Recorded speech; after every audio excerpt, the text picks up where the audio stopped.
Fitness guru Nick Robinson is sharing her secrets to a healthy lifestyle. Hi, I'm Veronica with WatchMojo.com, and today we're taking a look at the last step, rest and recovery. You have to be sleeping adequately in order for your body to be able to recover from whatever you're doing and for your body to rebuild itself. It rebuilds itself and resets itself at night during deep sleep.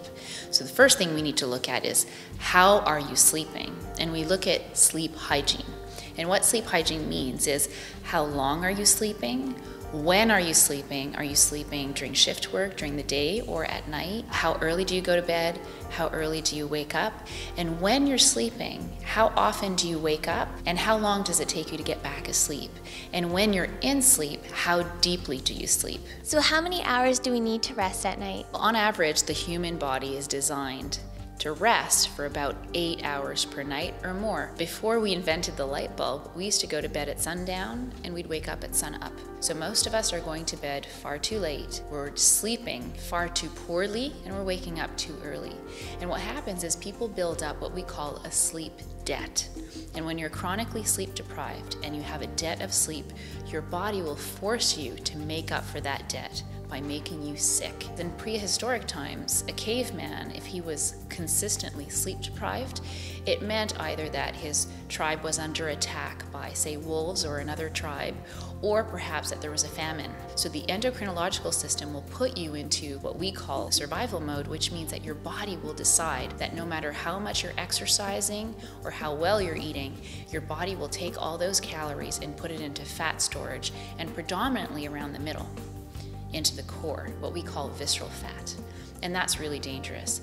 That is predisposition to disease when you have a high amount of visceral fat. What do you have to say to those people who say they just can't fall asleep any earlier and they don't need more than 4 hours? Most people are caught in this really vicious cycle where they tell me they can't sleep, and then I say, well, what are you taking during the day in terms of coffee and stimulants?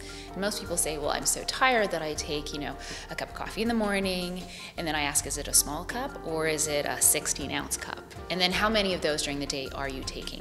And then are you eating a lot of sugar during the day? Are you having stimulants or stimulating drinks? And then I look at really the true cycle of sleep deprivation usually means that those people are addicted to stimulants, and you can never get off that cycle. If you've had a hard night, are there other ways to get that energy? There are things that you can do that help you compensate for lack of sleep, like massage, for example, or doing a thermal circuit, going into the sauna, and then finishing with a cold ice shower. And for people who are really sleep deprived, there are other steps that we can take. When it comes to recovering after workout, what is the proper way? Well, the truth is that exercise is another stress on the body.